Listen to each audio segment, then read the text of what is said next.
5, 4, 3, 2, 1, tutup lawangnya. Assalamualaikum warahmatullahi wabarakatuh. Nah, kembali lagi di channel Super Event. Sesuai janji saya waktu video sebelumnya, kita pernah membahas tentang persiapan SNMPTN, ya, siswa menjelang SNMPTN.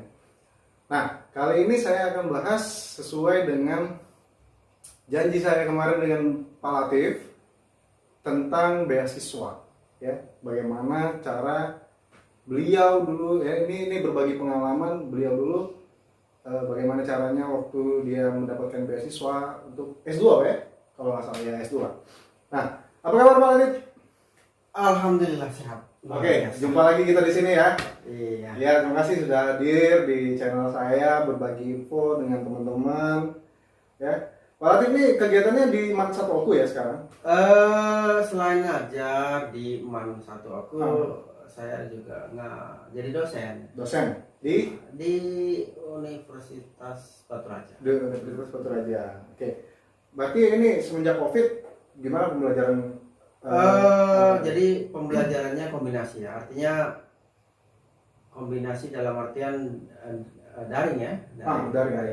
Daring itulah, daring itu mungkin kombinasinya kadang bahas soal, kadang mengasih tugas, kadang mengerjakan soal, kadang merangkum, tapi belum bisa luring, belum bisa di luar jaringan.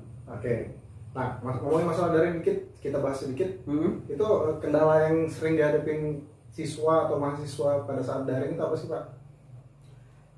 Yang umumnya pertama dari jaringan ya. Jaringan pasti ya. Satu. Yang kedua itu kuota. Bukannya ada bantuan nih sekarang? Betul ada bantuan. Cuma ada yang memang mahasiswa atau siswa itu tinggalnya di pelosok. Jadi walaupun dapat bantuan kuota, kalau nggak bisa dipakai karena nggak ada sinyal, percuma. Oke. Nah, Pak Latif kan sekarang sudah menjadi dosen, jadi guru juga. Ceritain sedikit dong pengalaman tentang gimana dulu waktu dapat beasiswa pada saat menyelesaikan S2-nya. Pertama itu dari niat kita ya. Artinya saya memang sudah berniat ya, walaupun memang nanti tidak dapat beasiswa, tapi saya sudah berencana ingin melanjutkan kuliah gitu. Nah, jadi walaupun nggak dapat beasiswa pun niatnya memang pengen melanjutin ya, melanjutkan, karena itu sudah tekad saya. Okay. Tekad saya. Yang kedua juga ini beasiswa kebetulan itu jadi gini. Ketika kita ingin mencari beasiswa, pertama kita harus sering-sering browsing ya, update informasi kita tentang beasiswa. Kedua, cari juga relasi kawan, teman atau sahabat atau orang-orang yang memang sudah pernah pernah mendapat beasiswa.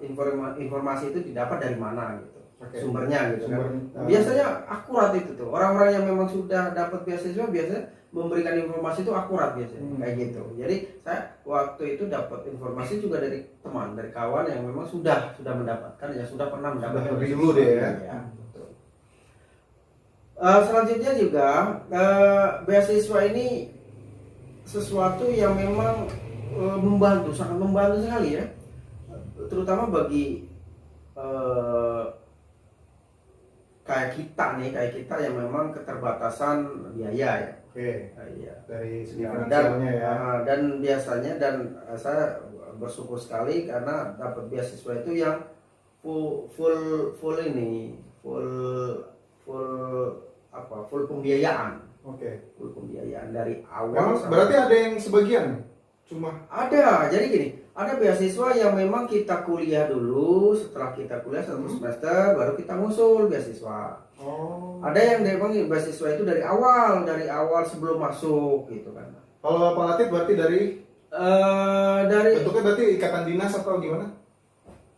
bentuknya ya bisa dikatakan bantuan bagi guru waktu itu. Oh, Bantuan, posisinya waktu tapi- itu sudah jadi guru ya? sudah, tapi memang direbutkan oleh seluruh Indonesia itu. Artinya bukan formasi cuma 17 Hmm. dan direbutkan di 34 provinsi itu. Oke, berarti saingannya lumayan banyak ya. Betul. Saingannya banyak dan itu luar biasa, suatu kebanggaan lah. Kalau betul, menurut saya. Selanjutnya Pak, dari situ? Jadi gini, dari awal ya saya cerita ya. Boleh. Ini berbagi pengalaman saja kan. Silakan. Oke. Pertama setelah saya mendapatkan informasi, langsung saya follow up. Saya kejar langsung apa yang dibutuhkan. Pertama dari ijazah, legalisir, kesehatan, kirim dokter, kemudian TOEFL ya. TOEFL ya? TOEFL. Berarti harus bahasa Inggris ini ya? Bahasa Inggris, TOEFL bahasa Inggris atau bahasa Arab, minimal 450. Oh, nilainya. Iya. Oke. Itu yang memang persyaratan yang harus ada gitu. Itu yang pokok. Yang pokok. Dan yang terakhir adalah rekomendasi Dari dari atasan kita. Apakah atasan kita setuju atau tidak? enggak? Iya. Karena kita kan meninggalkan tugas ya, berarti Betul, ya. betul. Nanti kita akan cuti ya. Cuti Ya, karena dia full funded. berarti ya. Iya, karena kita mendapat full funded artinya pembiayaan full, pembiayaan penuh gitu. Jadi kita akan cuti bertugas, tunjangan putus, yang uang makan putus, yang dapat hanya gaji. Oh, gaji masih tetap ya. Tuh, berarti ninggalin siswa-siswanya itu ada pengganti atau gimana Pak? Ya itu bukan menjadi kapasitas kita atau wewenang kita ya, itu karena sudah diserahkan ke pihak sekolah ya, jadi sekolah yang mungkin yang bertanggung jawab untuk mencari gantinya gitu kan. Oh gitu. Iya. Karena ini sudah dari pemerintah langsung berarti ya. Betul. Oke. Terus itu berarti tidak ada biaya sama sekali ya? Oh Berarti, iya. Bapak Jadi yang untuk biaya. komponennya gini ya. Komponen. Waktu saya dapat itu beasiswa itu, pertama dari semester itu full dibayar oleh pemerintah, oleh penyelenggara beasiswa itu. Jadi wajib harus selesai dalam 4 semester. Pada saat itu saya selesai tidak sampai 4 semester, pokoknya 18 bulan saya selesai. Luar biasa. Berarti 3 semester Pak. Ya, nggak nyampe 4 ya. Tidak nyampe 4. Yang kedua, komponen yang kedua adalah uang saku. Dapat uang saku. Uang saku dapat, uang saku per bulan 1.500.000. Wah, itu pengganti. Iya, jadi lain-lain. jadi setiap tahun sekali cair. Jadi setiap umpama semester awal tidak. Nah, semester kedua biasanya cair. Semester kedua cair itu langsung 1 tahun. Langsung 1 tahun. Iya, artinya gini, 1.500.000 dikali 12. 18 juta. 1 tahun. 18 juta untuk uang saku saja. Saya mau khayalin dulu nih Pak, mau ngapain kalau 18 juta? buat kuliah tentu. Oh, tetap buat untuk keperluan kuliah. Iya, ya? betul, buat kos, buat bayar kosan, buat makan itu kan. Terus berarti ini bukan di daerah Bapak nih? Oh, bukan, di luar kota gitu. Di luar kota? Iya. Di daerah mana Pak? Di Palembang. Di Palembang. Oh iya, di Palembang. Oke. Jadi kita harus kos, harus makan. Nah, kemudian selanjutnya yang pembiayaan selanjutnya kita dapat uang buku. Uang buku selama 1 tahun atau 2 semester sebanyak 3 juta. 3 juta. Jadi centung masuk ke rekening kita itu 21 juta Itu dalam 1 tahun. 3 juta sama 1 juta berapa tadi? 1.500 ya per bulan. Oh, Artinya pokoknya satu tahun itu 21 juta itu dari 1 tahun. Berarti 4 semester kan 2 tahun ya. Kalikan 21 berarti 42 juta dalam 2 tahun itu. Ini kuliah tapi dibayar ya. Luar biasa. Pokoknya luar biasa. Ini nanti saya ceritakan lah trik-triknya bagaimana biar Pasti harus biar Oke. nontonnya nanti tahu. Sip. Jadi selesainya dalam waktu 2 tahun. Iya. Jadi ini yang ingin saya share di sini sebenarnya bukan masalah full funded atau pembiayaannya itu. Yang ingin saya share itu bagaimana kita bisa lulus dalam seleksi itu. Ya, karena Seleksi ribuan beasiswa. tadi ya. Iya, jadi gini. Pertama, pemberkasan yang tadi saya sebutkan tadi. Itu pemberkasan. Pemberkasan itu harus secara administrasi itu harus lengkap ya. Harus Karena di checklist itu, mau ijazah, KTP, KK, transkrip nilai, gear, dokter, TOEFL, rekomendasi atasan, itu harus ada. Ada juga surat bebas narkoba. Pokoknya banyak syaratnya. Memang harus secara administrasi kita harus lulus dulu. Iya. Satu. Yang kedua, tesnya ada dua kali. 2 kali tes. Tes tulis dan tes lisan. Oke. Wawancara. Nah, tes tulis biasalah seperti biasa tes pada umumnya gitu kan. Ada pengetahuan umum, ada pengetahuan agama. Sudah sistem chat ada atau bahasa. komputer atau gimana? Iya. Sudah sistem komputer ya, betul, Bro? ya. Sudah sistem computerized. Jadi yang ngawas juga tidak langsung tatap muka. Yang ngawas pakai CCTV. Oh. Iya, jadi segala suatu gerakan yang kita lakukan itu Terekam. langsung. Kalau seandainya kita macam-macam langsung Oh, ada kecurangan. Iya, ya. betul. Oke. Selanjutnya, nah ini yang sangat menentukan bagi pencari beasiswa ya. Pas tes wawancara. Jadi gini, ketika tes wawancara, penguji akan menanyakan apa yang akan kamu lakukan ketika kamu kuliah gitu. Nah, pertanyaan itu masih bingung kemana arahnya gitu. Iya. Maksudnya apa ini penguji nanya gitu. Terus saya minta, Pak, tolong ulangi lagi Pak, maksud pertanyaannya itu.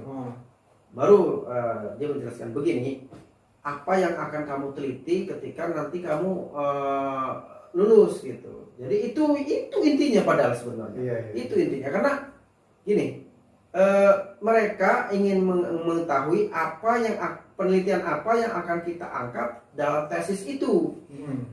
Dalam hal apa? Dalam hal umpama dalam dunia pendidikan, hal-hal yang baru, hal-hal yang istilahnya apa ya, develop begitu, pengembangan itu yang menjadi inti, yang bukan cuma melanjutkan berarti kan. Hal-hal yang baru, hal-hal yang sesuatu yang baru itu yang menjadi nilai plus yang pasti akan diterima gitu. Okay. Jadi umpama kita pengembangan penilaian atau mungkin pengembangan sistem metode baru pembelajaran, nah, itu biasanya yang menjadi nilai plus atau poin plus, kesempatan bisa diterima, karena itulah intinya kayak gitu. Ditanya apa anak yang akan kamu teliti nanti ketika tesis itu. Nah, kebanyakan kawan-kawan ini pas tes kayak gitu ngeblank dia. Ngeblank artinya ketika ditanya apa yang akan kamu teliti nanti, dia tidak bisa jawab karena memang tidak bersiap gitu, tidak apa ya Belum ada persiapan apa-apa. Iya, itu sebenarnya. Maksudnya dia nggak nyangka bakalan ada pertanyaan kayak gitu. itu. Iya, benar. Waktu itu kebetulan saya sebenarnya bukan asal jawab ya, tapi karena saya sering diskus dengan senior yang sudah kuliah, yang pernah kuliah gitu, saya jawabnya sesuai dengan pembicaraan saya dengan senior itulah. Jadi apa yang Anda akan teliti nanti? Terus saya secara spontan menjawab, saya akan mencoba menggali, meneliti dan menelaah benarkah agama Islam muncul atau agama Islam hadir di Samudra Pasai. Apakah benar Islam pertama kali di Samudra Pasai gitu? Saya tidak yakin itu tuh. Maka ingin saya teliti itu. Langsung di ACC. Langsung diterima. Iya, itulah. Itu intinya sebenarnya. Karena sesuatu yang baru itu. Yang baru ya. Iya. Terlepas nanti pas kita prakteknya atau pas nanti realisasinya kita menderita apa ya. Yang jelas itu bukan nanti dalam perjalanan beda masalah, yang jelas ini untuk masuk pintunya ya, masuk ke dalamnya dulu. Iya, itu salah satu trik dari Bapak kan. Kemudian dalam prosesnya nanti ketika kita tidak dapat beasiswa full funded, kita juga bisa mengajukan pembiayaan bantuan penelitian. Biasanya tidak ada pembiayaan penelitian, bantuan penelitian. Cuma ya memang prosesnya ya rada ribet dan itu memang perlu banyak informasi dan ada pendamping, artinya orang-orang yang memang senior yang bisa membantu kita gitu dalam hal pembiayaan penelitian. Itu sekedar bantuan saja, bukan beasiswa Itu ya. Oke. Ada lagi Pak yang mau disampaikan sama teman-teman? Mungkin ada kiat-kiat untuk para pelajarnya atau kalau untuk para pelajar, jadi gini. Untuk pelajar itu ada banyak beasiswa yang ditawarkan pada siswa-siswa baru ya, siswa yang ingin masuk kuliah ya. Yang pertama tadi full funded. Full funded itu pembiayaan penuh, tapi ada syarat. Syarat itu biasanya kalau pemerintah ada program untuk mahasiswa miskin. Apa namanya itu ya? Semacam bidik misi kalau dulu tuh ya, bidik misi. Entah kalau sekarang istilahnya apa ya? Bidik misi itu memang sasarannya itu jelas, sasarannya itu mahasiswa yang memang kurang mampu. Yang kedua, ada beasiswa itu kebanyakan itu ketika dia tuh kuliah S1, kuliah dulu udah baru jalan 1 semester, baru kita nyari beasiswa. Nah, beasiswa itu biasanya ada yang dari kampus, ada yang penyelenggaranya dari pemerintah, atau ada yang swasta, pihak ketiganya. Dari swasta itu apakah dari perusahaan atau BNI atau BRI atau dari Mandiri atau dari Pertamina atau perusahaan-perusahaan ya yang memang menawarkan beasiswa dengan syarat dan ketentuan tertentu. Gitu ya. Itu ya. Tapi pada intinya kalau memang kita ingin mendapatkan beasiswa, jangan merasa artinya harus dari awal. Itu salah, pemikiran salah. Artinya dapat beasiswa itu udah harus dari awal. Ketika kita kuliah ada yang biayain dari awal, itu karena itu ada syarat dan ketentuan tertentu. Artinya apakah kita kita dianggap orang miskin yang memang harus dikasihani gitu. Tidak juga kan. Kita harus menunjukkan prestasi kita. Artinya kita harus kuliah dulu, nilai IP kita harus minimal 3, di atas 3. Baru kita bisa mengajukan beasiswa. Banyak pokoknya kalau sudah di kampus, informasi itu akan datang sendiri. Iya. Jadi sharingnya berjalannya waktu juga jangan mengharapkan dari awal saja ya. Iya, betul. Jalani saja dulu, mungkin nanti di tengah-tengah bakalan ada informasi. Iya, betul. Karena di kampus itu biasanya kerjasama dari pihak ketiga itu banyak sekali, terutama untuk beasiswa. Iya. Itu dari penjelasan Pak Latif tadi mengenai masalah beasiswa yang jadi sedikit berbagi pengalaman. Ini luar biasa ya, kalau menurut saya itu kurang lebih 2 tahun ya berarti Pak ya dibiayai oleh pemerintah. Iya, 2 tahun. Jadi gini, kalau seandainya ada perjanjian ya, kalau seandainya 2 tahun dalam 2 tahun dan selesai, itu dikasih tenggang 1 semester. 6 bulan lagi dikasih tenggang 6 bulan lagi, berarti 5 semester ya berarti ya. Tapi dengan biaya sendiri. Berarti sisanya itu dibiayai sendiri. Iya, belum selesai ya. Biaya sendiri. Tapi bagi saya apa susahnya? 18 bulan selesai. Harus dikejar berarti ya. Iya. Itu selain itu efektif di waktu, juga efektif di uang saku. Lumayan tuh kan? Iya benar. Jadi menghemat juga. Kita semakin cepat kita selesai, sisanya tadi ya kita nikmati. Iya betul. Tidak akan diambil kembali enggak? Tidak. Itu kan centung dalam 1 tahun masuk langsung ke rekening kita. Tidak nyicil 1 bulan itu. Iya. Jadi karena dia sekaligus ya berarti. Iya. Betul. Ya kalaupun cepat selesai ya.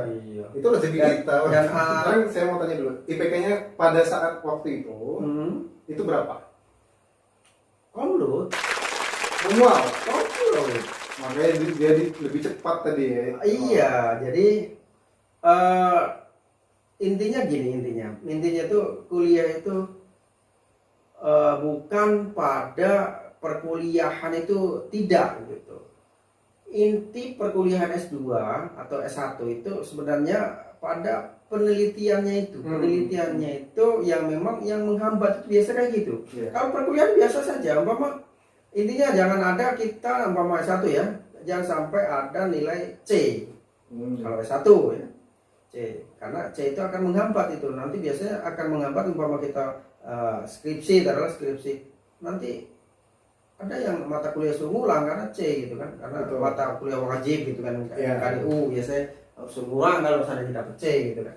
Nah itu intinya kayak gitu. Jadi jangan sampai. Kemudian yang selanjutnya kalau bisa, ini trik biar kuliah cepat selesai. Cepat selesai, oke. Kita harus bisa ikut semester pendek, semester pendek ya. Kalau seandainya umpamanya biasa kan satu paket, kalau dulu kan paket kan satu semester itu biasanya sampai 23 SKS ya. Antara itulah 23 SKS dalam satu semester. Nah, kita tambahin di SP itu semester pendek, biasanya kita bisa mengambil 3 atau sampai 6 semester 6 SKS. Nah, soalnya kan untuk S1 kan biasa ada 150-an SKS ya, 150-an SKS. Lumayan itu, ngurangin itu kan. Cuma dengan catatan kalau SP itu kita tidak ada nilai yang kurang C tadi. Itu akan mempercepat juga gitu kan. Itu kan lumayan untuk seharusnya 4 tahun kita bisa selesaikan 3,5 tahun gitu kan. Iya. Itu pasti dari finansialnya juga sangat betul. sangat berpengaruh. Oke. Nah, jadi itu tadi sedikit pembahasan mengenai bagaimana mendapatkan beasiswa kan, dari pengalaman Pak Latif sampai dia sekarang sudah menjadi dosen ya di salah satu universitas di Batu Raja. Oke, itu tadi Pak Latif. Terima kasih atas waktunya. Semoga bermanfaat ilmunya dan teman-teman bisa ikutin cara-cara dari Pak Latif tadi. Jangan lupa kalau ini bermanfaat silahkan di-share ke teman-teman yang lain. Jangan lupa juga di-like biar channel ini kita bisa undang lagi orang-orang yang inspiratif, yang bisa memberikan informasi. Jadi channel ini bisa bermanfaat juga. Oke, terima kasih sekali lagi Pak Latif. Oke, sama-sama. Mampir lagi nanti ke sini. Siap. Lain kali. Siap. Dengan saya tertarik karena anak beliau ini ada berapa hafalan juz Pak Al-Quran? 30. Juz 30 ya. 30. Jadi dia kelas 4 SD. Kelas 4 SD sudah hafal juz 30 ya. Nanti kita tanya-tanya lagi, bila perlu nanti kita undang hadirkan ya. Kita hadirkan anaknya, kita tanya, Kita tes ya. kita tes dan juga kita tanya bagaimana sih cara treatment di keseharian dia, belajarnya gimana atau metode menghafalnya gimana. Itu saya sangat tertarik itu sebenarnya. Nanti bolehlah kalau ada waktu kita bahas masalah itu Pak ya. Siap. Terima kasih sekali lagi. Assalamualaikum warahmatullahi wabarakatuh. Waalaikumsalam warahmatullahi wabarakatuh.